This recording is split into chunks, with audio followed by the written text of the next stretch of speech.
bersyukur padamu selamanya.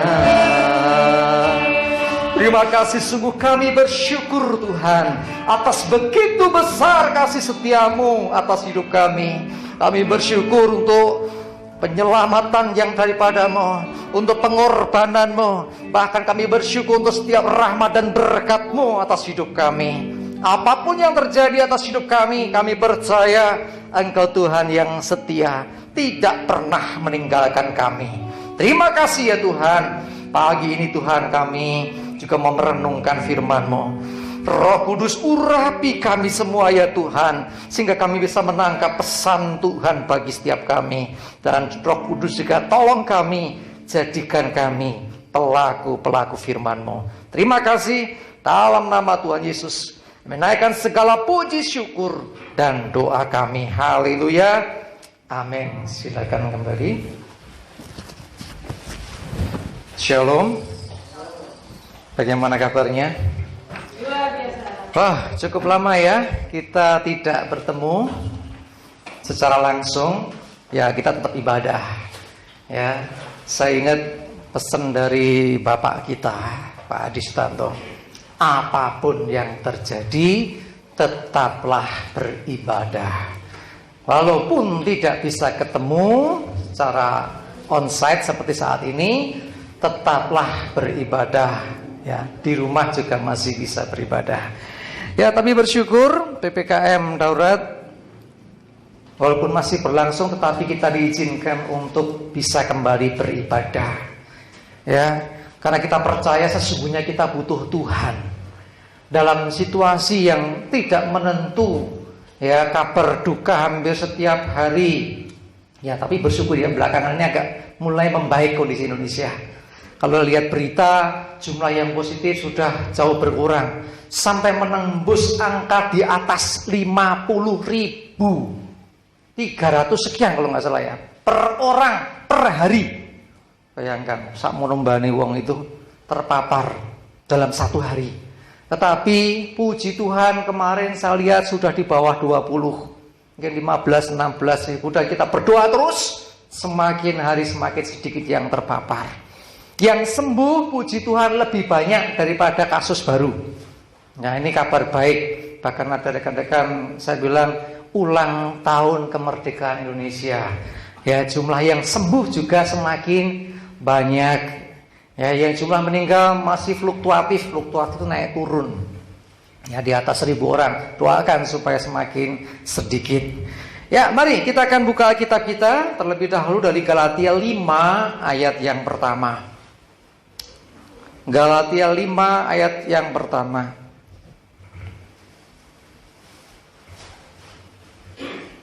Bisa minta tolong salah seorang bacakan dengan suara keras. Galatia 5 ayat yang ke-1. Siapa?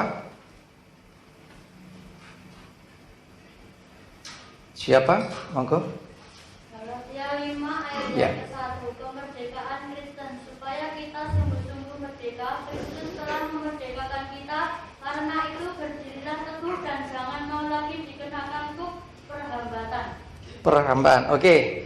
Ya, dikatakan bahwa firman Tuhan mengatakan dengan jelas supaya kita sungguh-sungguh merdeka, bukan pura-pura, tapi benar-benar merdeka. Jadi, kalau kita bicara kemerdekaan, Indonesia sudah merdeka. Diproklamasikan 17 Agustus tahun 1945. Indonesia merdeka. Bagaimana Indonesia merdeka? Kita akan mengatakan perjuangan bangsa yang luar biasa, banyak yang gugur. Tetapi jangan lupa, kemerdekaan adalah rahmat Tuhan juga. Amsal berkata bahwa kuda diperlengkapi untuk peperangan, tetapi kemenangan ada di tangan Tuhan. Ya, jadi Indonesia mengalami kemerdekaan juga karena rahmat Tuhan. Pembukaan Undang-Undang Dasar tahun 1945 berkata, dengan rahmat Allah yang Maha Kuasa dan dengan didorong oleh keinginan yang luhur. Lanjutkan, saya nggak hafal. Dulu hafal saya, saudara, harus hafal dulu. Ya, jadi ada rahmat Tuhan. Makanya ketika bangsa Israel di dalam kekuasaan Romawi, ya dijajah istilahnya, satu kali Yesus bangkit dari kematian bertemu dengan murid-muridnya. Dalam Kisah Para Rasul 1 dikatakan, Tuhan, maukah engkau memulihkan kerajaan Israel? Loh, kenapa? Karena waktu itu di bawah kekuasaan Romawi. Tapi Yesus berkata apa? Engkau nggak perlu mengetahui masa dan waktu yang ditentukan sendiri oleh Bapa. Artinya termasuk dalam hal kemerdekaan, ternyata Tuhan sendiri yang menentukan. Amin. Termasuk kemerdekaan Indonesia. Kenapa 17 Agustus tahun 45? Kenapa nggak sebelumnya? Belum waktunya Tuhan. Tetapi kita nggak pernah tahu kapan waktunya itu. Bagian kita adalah berjuang waktu itu ya. Makanya banyak pahlawan gugur berjuang terus. Nek ngerti merdekanya tahun 45 mereka akan diam-diam santai saja. Tahun 45 tanggal 17 Agustus Indonesia merdeka. Ngono kuwi pesannya. Ya sudah, akhirnya mereka nggak ngapa-ngapain, manut sajalah. Mau berjuang kayak apa juga nggak akan merdeka gitu kan. Tapi nggak ada yang tahu masalahnya kapan merdekanya. Karena semua ditentukan oleh Tuhan. Ya, sekali lagi kemerdekaan itu rahmat Tuhan, kita harus bersyukur. Jadi Indonesia dimerdekakan oleh Tuhan melalui proklamator kita Bapak Soekarno dan Hatta. Nah, setelah merdeka kita bebas menentukan langkah sendiri. Zaman dulu kan tidak boleh apa-apa.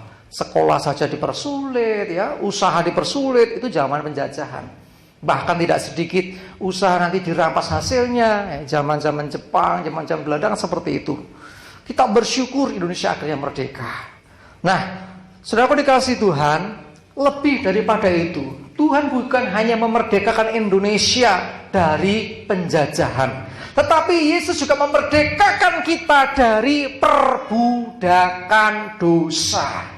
Sekali lagi, bukan hanya dimerdekakan dari penjajahan, tapi kita secara pribadi itu juga dimerdekakan oleh Tuhan melalui pengorbanan Tuhan Yesus.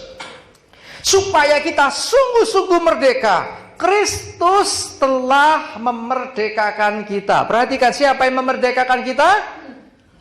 Kristus, Tuhan sendiri. Bukan gagah kuat kita. Kita mau berjuang seperti apapun dengan kekuatan kita, tidak akan pernah bisa lepas dari dosa ini. Dan orang yang di dalam kendali dosa, orang yang diperbudak dosa, itu isane terhadap dosanya Yesus. Ya Tuhan, siap. Kalau delok kancamu kae mentelengi kowe, antemi misalnya. Karena masih dalam kuasa dosa, manut. Kamu butuh uang toh, kalau nek dompet ngletak. Nang ngarepe Pak Trisno kan nek dompet ra sing duwe. Ora sing ngerti lah paling ora. Itu bisikan dosa itu akan seperti itu. Kalau kita nggak hati-hati kita akan manut. Orang yang masih berbuat dosa terus-menerus, artinya dia masih dalam kendali dosa, masih jadi budak dosa. Padahal sudah dikasih Tuhan, mau berjuang kayak apapun, manusia nggak akan pernah bisa dengan kekuatannya sendiri. Dan akibat dosa kita tahu, upah dosa ialah maut. Bayangin, di dunia diperbudak dosa, nanti mati masuk neraka. Itu hukum dosa dan hukum maut itu seperti itu. Ya, coba saya bacakan Roma 3 ayat 23 dan 24. Roma 3, 23, 24. Karena semua orang telah berbuat dosa dan telah kehilangan kemuliaan Allah. Perhatikan sampai di sini. Semua manusia berbuat dosa, artinya di bawah kendali dosa. Yang namanya budak itu nggak boleh tidak. Sama tuannya nggih dan nggih. Bahkan ada yang mengatakan haknya seorang budak adalah melakukan kewajibannya. Loh, kewajibannya apa? Melayani tuannya. Haknya apa? Melakukan kewajibannya. Loh, ini padha weran di hak. Itulah budak. Budak kalau misalnya sakit karena dipukul majikannya, tidak ada hukum yang akan menjerat tuannya. Itu budakmu, itu milikmu, kamu sudah beli. Makanya zaman dulu itu ada perbudakan. Bahkan di zaman modern yang lalu ya, di Kolombia sangat terkenal, ada filmnya Little Missy. Ya, seangkatan saya banyak yang tahu. Kalau anak-anak saya mungkin tidak ngerti opo kui gitu ya. Little Missy, jadi satu misi yang kecil, untuk pembebasan perbudakan itu, tapi dalam namanya juga nona misi. Ya, jadi ada satu misi untuk membebaskan diri dari perbudakan yang tidak mudah. Karena zaman dulu budak itu sekali lagi manut sama tuannya. Nah, kamu semua, kita semua telah berbuat dosa dan kehilangan kemuliaan Allah. Tapi perhatikan, dan oleh kasih karunia telah dibenarkan dengan cuma-cuma karena penebusan dalam Kristus Yesus ini. Perhatikan, kita dibebaskan dengan kita nggak usah bayar, dengan cuma-cuma, gratis. Kalau orang Malaysia bilang percuma. Saya baca iklannya, percuma membual 1 jam. Membual, ternyata gratis ngobrol 1 jam. Iklan itu loh, operator telekomunikasi. Percuma membual 1 jam. Walah, ternyata ya gratis ngobrol 1 jam. Percuma itu gratis. Cuma-cuma kalau kita. Nah, Tuhan memberikan keselamatan itu cuma-cuma. Ingat, cuma-cuma itu gratis, tetapi jangan salah. Itu ibaratnya seperti saudara mampir di sebuah restoran mahal, saudara mau bayar nggak bisa, tiba-tiba saya datang, misalnya saya berduit, saya bayar di saudara. Artinya ada pengorbanan saya, gitu kan? Yesus memberikan yang namanya karunia ini cuma-cuma, tetapi perhatikan, karena penebusan dalam Kristus. Bagaimana proses penebusannya adalah melalui pencurahan darah Yesus. Di perjanjian lama untuk penghapusan dosa, pencurahan darah hewan. Bisa lembu, bisa domba, bisa kambing dan lain sebagainya. Jadi intinya apa? Ada yang berkorban. Dan untuk nebus kita bukan lagi dengan darah domba, yang itu sifatnya periodik. Setiap tahun mereka mesti dibawa korban ke bait Allah untuk penghapusan dosanya. Wah, aku mungkin banyak dosa, bawa korban. Tapi pengorbanan Yesus Kristus 1 kali untuk selamanya. Jadi kita nggak perlu lagi bawa domba ke bait Allah. Saudara kesini nggak usah bawa kambing ya. Bapak ini gini kok. Ya, nggak usah bawa lembu. Bayangkan kalau seperti itu, berapa banyak yang harus dikorbankan. Ya, sejumlah umat manusia kan banyak sekali. Tapi Yesus sudah memberikan penebusan. Ya, jadi sekali lagi semua sudah berdosa, di bawah kendali dosa. Roma 6 ayat 23 juga berkata, sebab upah dosa ialah maut. Mati kekal di neraka. Tetapi karunia Allah ialah hidup yang kekal dalam Kristus Yesus Tuhan kita. Itulah kemerdekaan yang diberikan Tuhan. Harusnya kita dalam kuasa kendali dosa. Kita jadi budaknya dosa, tapi Yesus tebus kita dari kuasa dosa.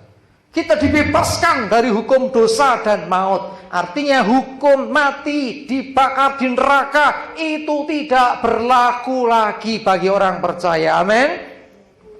Roma 8 ayat 1 berkata, demikianlah tidak ada lagi penghukuman dalam Kristus Yesus. Nggak ada penghukuman dalam Yesus. Kenapa? Karena Yesus sudah menanggung semua bagi kita. Dia sudah menebusnya bagi kita. Karena itu dalam Galatia tadi kita sungguh-sungguh merdeka. Kristus telah memerdekakan kita. Karena itu berdirilah teguh. Jangan goyah. Dan jangan mau lagi dikenakan kuk perhambaan. Tapi disadari atau tidak, banyak terjadi anak-anak Tuhan yang notabene sudah orang percaya, tapi ada kuk yang masih cementel. Artinya masih jatuh bangun dalam dosa. Hati-hati, sadarin kok harus berdiri teguh. Dibujui buat dosa, mau sudah bertobat kok dibujui lagi diperbuat dosa. Tolak dalam nama Yesus. Amin. Ini lagi bisian yang pikiran, telinga pikiran, segera ditengking pergi itu. Jangan dibiarkan bermain-main di pikiran kita. Wish, iya ya. Bayangkan dompet sakmono kuandele kae, atus-atusan nek gur 5 juta 10 juta mesti. Akhirnya bermain-main, duit 10 juta gue apa ya? Wah. HP baru. Wush, tuku ini itu. Hati-hati. Iblis memainkan imajinasi saudara sehingga akhirnya saudara dengan mudah akan dikendalikan. Kalau sudah jelas itu dosa, jangan kasih kesempatan untuk pikiran kita bermain-main dengan itu. Itu dosa, selesai. Jangan cari ayatnya dulu, siapa tahu ada Alkitab yang menyebutkan boleh. Oh, hati-hati. Ternyata ada ayat yang mengatakan, penjarahan. Oh, kalau jarah boleh, tak jarah wae no. Hati-hati. Ngerti ke Alkitab tanpa konteks. Penjara itu zaman perang, zaman kerajaan, zaman dulu. Nggak boleh sembarangan. Tidak semua isi Alkitab ini bisa kita terapkan 100% di zaman ini. Saudara mesti lihat konteksnya. Itu berlaku untuk zaman itu atau sampai sekarang. Tidak semuanya berlaku untuk sekarang. Ada yang cukup di zaman itu. Contoh yang tadi saya bilang tentang korban. Bawa domba, bawa sapi. Itu zaman dulu. Sekarang nggak pernah bawa lagi kan? Kadang-kadang ada orang yang ngeyel. Loh, harusnya semua zaman dulu pun dilakukan, kan itu juga firman Tuhan. Begitu dibalik, oke, sok minggu go sapi yo. Langsung diem. Ya enggak lah, iya kita mesti ngerti. Ada yang memang itu bagian dari sejarah. Alkitab kita begitu lengkap menceritakan secara luar biasa. Bahkan kalau ada orang mengatakan Nabi tidak berdosa, Alkitab kita menceritakan dosanya Nabi loh sampean. Sering kita mendengar toh, Nabi kira didosa. Nah, Alkitab saja nyebutnya banyak dosa. Daud punya dosa juga. Ya, contoh banyak di Alkitab. Artinya apa? Nabi juga manusia. Bapak Ibu sudah dikasih Tuhan. Sekali lagi, Tuhan sudah memerdekakan kita, artinya kita benar-benar merdeka. Jangan mau lagi digodain. Ketoke asik, ketoke enak. Toh nanti bisa bertobat lagi. Firman Tuhan mengatakan ketika bertobat diampuni. Ya sudahlah, nanti bertobat lagi. Hati-hati saudara, jangan melupakan satu ayat pun dalam Alkitab saudara. Ibrani 10 ayat 26 jelas mengatakan, orang yang sengaja berbuat dosa setelah mengetahui atau mendapat pengetahuan, tidak ada lagi korban. Hati-hati. Ya, saya mengajak kita, mari kita sungguh-sungguh, ini dah waktunya deket. Yesus mau segera datang. Jangan sampai kita masih berjuang dengan diri kita sendiri yang belum benar-benar merdeka. Masih jatuh banget, aku kok sering kena emosi lepas kontrol terus ya. Mesti kok aku ngonek-ngonek, mesti tanganku plak-plak. Sudah dikasih Tuhan, mulai sadari, ini waktunya semakin dekat. Kita harusnya sudah merdeka dari itu semua. Dan saatnya apa? Terima tanggung jawab yang dari Tuhan. Supaya kita melakukan kehendak Tuhan.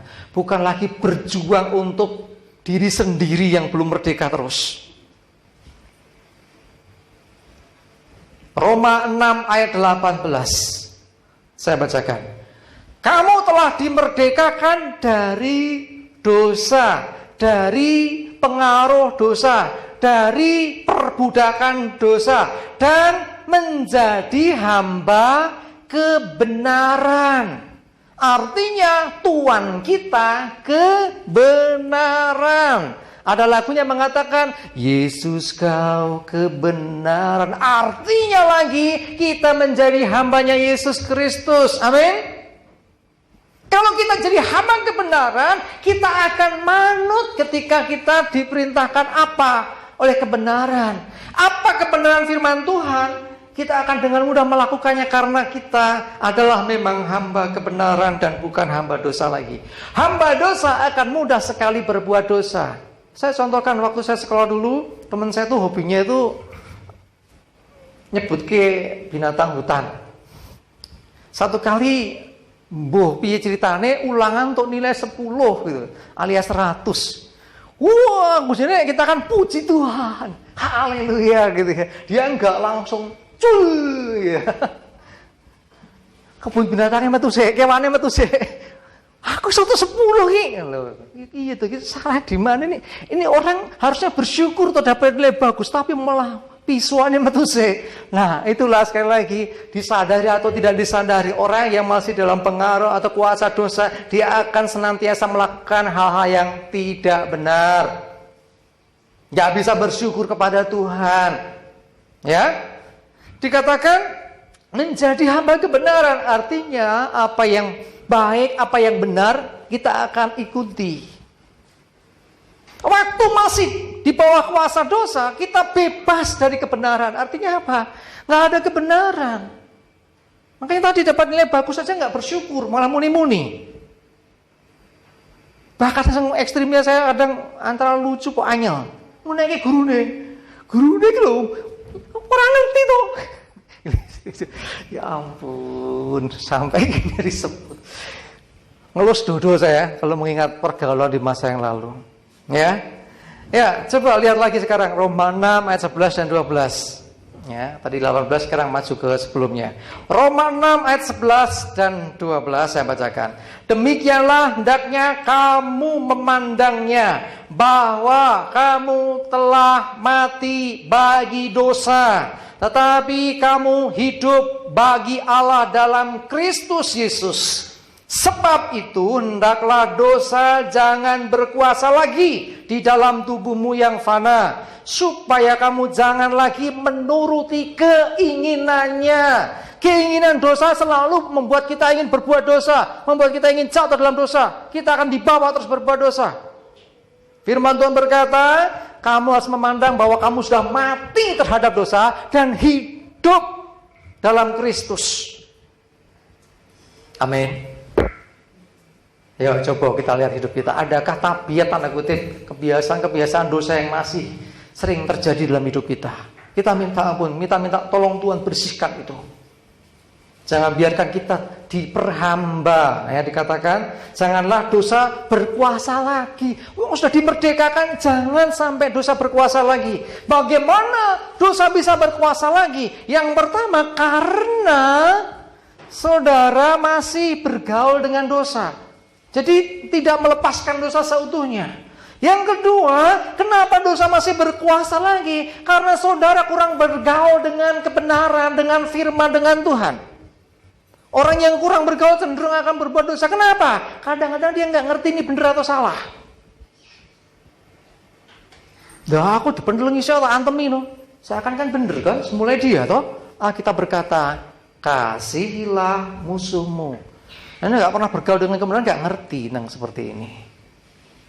Yang berikutnya, kenapa orang masih bisa lagi istilahnya dikuasai oleh dosa? Karena dia buka pintu. Pintu dosa maksudnya. Buka pintu. Kalau orang sering menyebutnya buka celah sidik.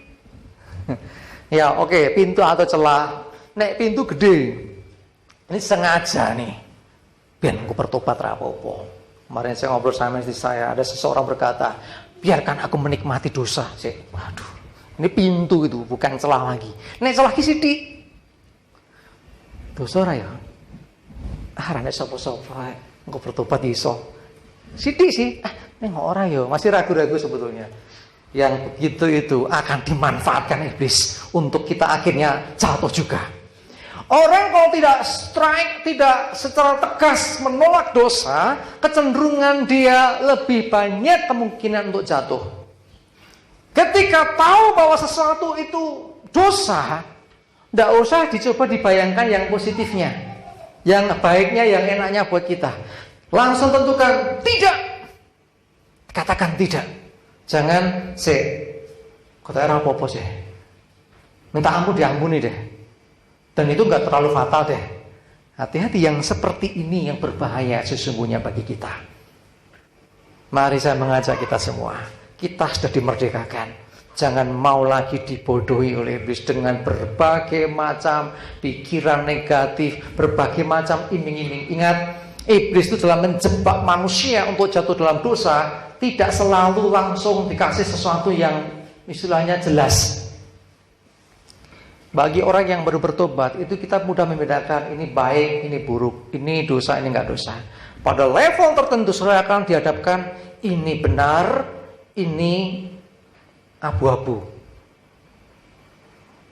Jadi bukan lagi masalah benar dan salah, tapi kadang-kadang benar dan abu-abu. Benar apa ora ya? Boleh atau enggak ya? Ini akan semakin seperti itu. Bahkan kadang-kadang dalam kehidupan kita, Pada level tertentu saudara akan dihadapkan benar. Tapi saudara mesti tahu mana yang kehendak Tuhan. Benar. Loh kok benar kabeh? Iya. Tetapi saudara, ada level tertentu tidak cukup kita hanya benar saja, tapi mana yang kehendak Tuhan, mana yang bukan. Tidak dosa kalau dilakukan, tapi ketika kau melakukan yang bukan kehendak Tuhan, nggak dosa.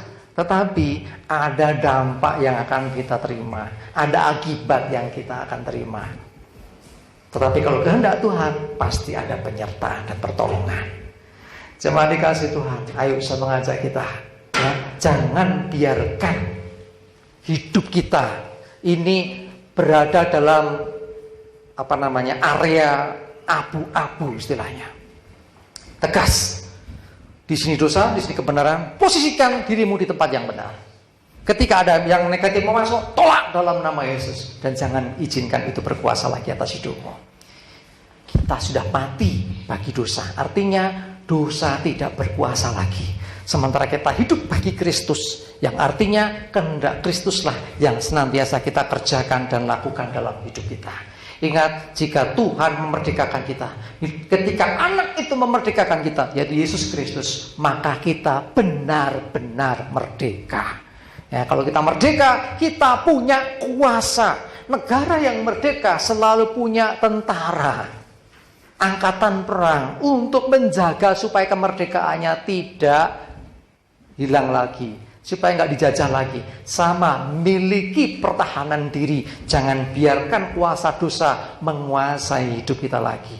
Terus bagaimana? Kadang-kadang kita khilaf. Khilafnya apa toh? Rasa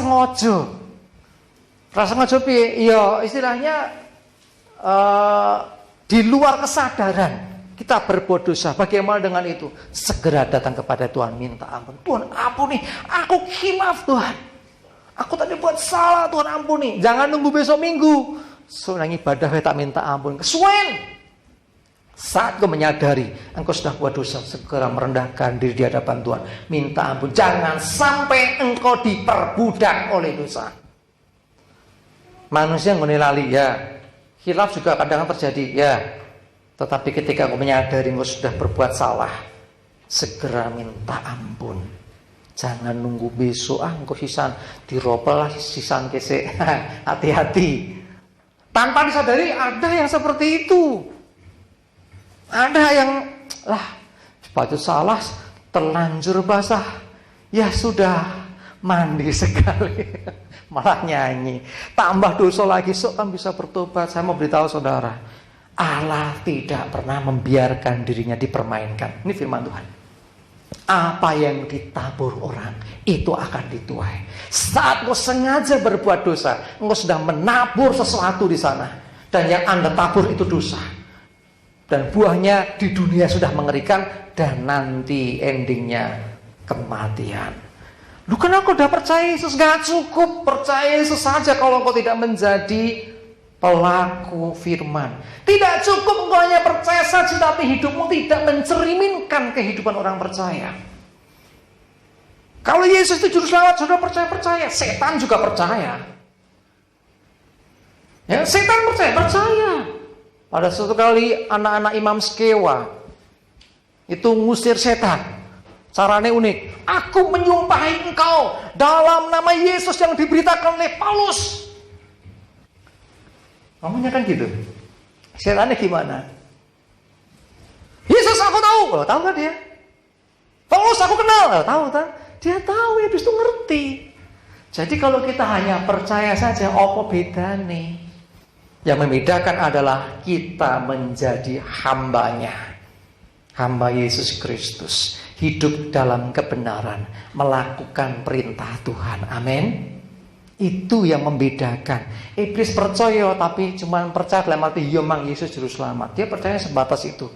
Dan iblis tidak pernah bertobat. Sementara kita manusia diberi kesempatan.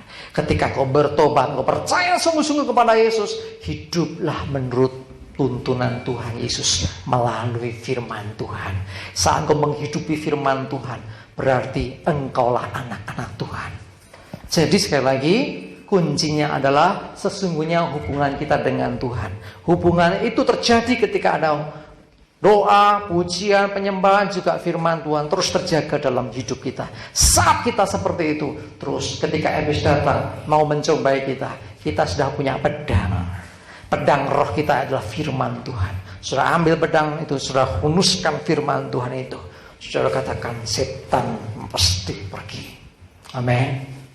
Ya, saya pernah saksikan menongking tuyul sampai 3 kali.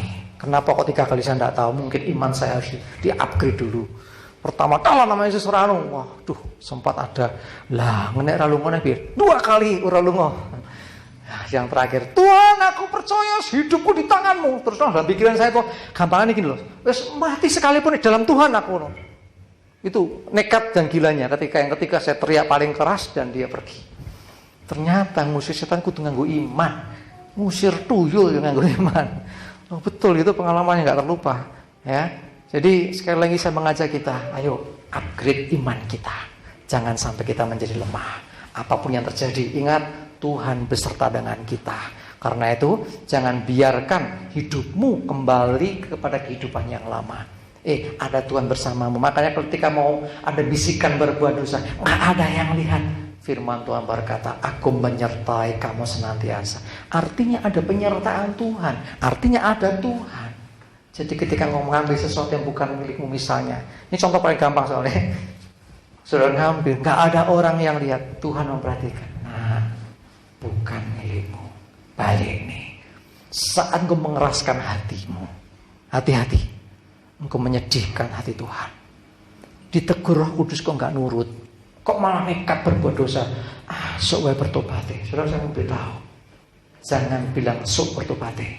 Saya mendapati seorang teman yang akhirnya meninggal, gak sempat bertobat karena pernah berkata, sok ben aku bertobat. Sampai kapan? Ya kalau sudah waktunya. Ternyata tidak ada waktu lagi. Mari saya mengajak kita semua, jangan sia-siakan waktu yang ada. Ya, kita ini di akhir zaman, sebentar lagi Yesus datang. Jangan sampai Yesus datang kita belum siap. Kita akhir zaman, kita mendapati orang-orang yang kita kasih setiap hari ada aja kabar duka. Tetapi kita percaya, apapun yang terjadi atas hidup kita, Tuhan pegang kendali. Asalkan gue gak bedal. Ya kan, kita dilindungi Tuhan, dijaga Tuhan. Nek bedal dewi, salahmu dewi. Nah, Tuhan tidak ingin. Makanya domba seekor hilang pun akan dicari Tuhan. Jangan sampai Tuhan mendapati engkau sudah dimakan serigala. Ya kan ada di Alkitab ya, sampai dari mulut serigala pun mulut singa ditarik tinggal tulang-tulangnya itu. Kita mengatakan itu Tuhan itu sampai sebegitunya memperjuangkan. Jangan sampai hidup kita di dunia sia-sia dan nantinya kita kehilangan anugerah Tuhan. Amin, kita berdoa.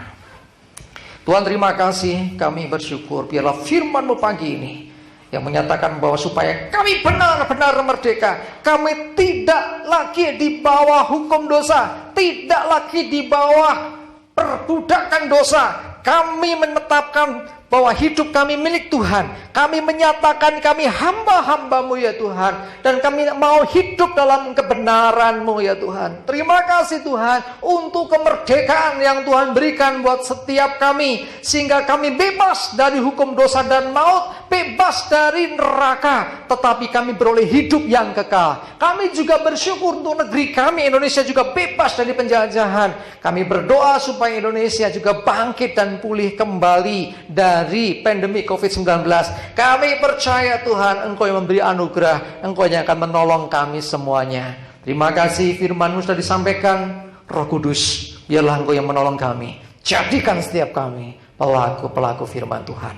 Sekali lagi kami berdoa memberkati bangsa negara kami. Tuhan tolong pemerintahan ini untuk bisa membawa Indonesia terbebas dari pandemi COVID-19. Berdoa untuk setiap upaya yang dilakukan pemerintah, termasuk juga para medis, tenaga ahli, semua pihak yang berusaha keras supaya bisa mengatasi akan COVID-19 ini. Tuhan memberkati juga daerah di mana kami berada, senantiasa dalam penyertaan Tuhan, aman dan damai, dan penuh rahmat Tuhan. Terima kasih, kami bersyukur. Kami berdoa juga untuk setiap kami yang beribadah di rumah. Tuhan teguhkan, kuatkan kami semua. Bahkan hamba berdoa yang saat ini sedang isolasi karena COVID-19. Tuhan beri pemulihan, Tuhan beri kesembuhan di dalam nama Tuhan Yesus. Terima kasih Tuhan, kami bersyukur. Biarlah segala hormat, pujian, dan kemuliaan bagi nama Tuhan. Dalam nama Yesus kami bersyukur dan berdoa. Haleluya. Amin.